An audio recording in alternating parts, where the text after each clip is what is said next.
Mask mandates, coming from the left, coming in this case from the University of Wisconsin-Madison and your lovely provost, are unscientific tyranny. And we should not, as American citizens, stand for this anymore. We should not comply. We should not obey.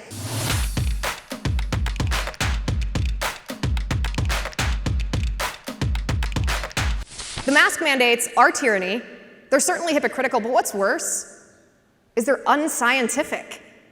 They actually contradict the science. This isn't the beginning of the pandemic when we don't know which things work and which things don't work. We know for a fact, a scientific fact, that cloth face masks, what's the point? We don't need them. They do nothing.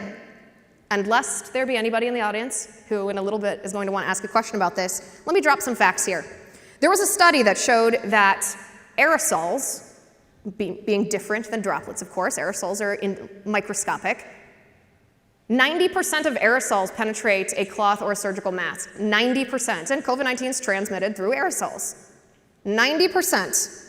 So, pointless to wear a mask. There's also the matter of masks being fitted to our face. I know when I wear a mask, for example, I try to have as many vents as possible in it so that I can actually breathe properly. Well, a study says that if you have just a 1% edge gap, if it doesn't fit exactly on your face like a suction cup, a 1% edge gap leads to 50% leakage of aerosols.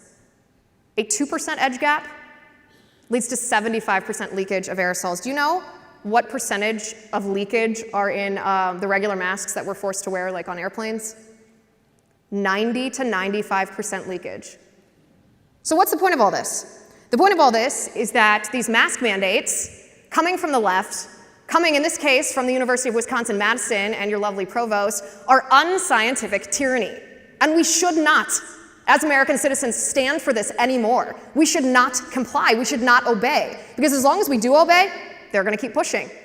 But the minute we say enough, we refuse to comply, then they're going to be forced to pay attention, because if they work in the private sector, their jobs will be at risk. If they work in the public sector, their jobs should be at risk too.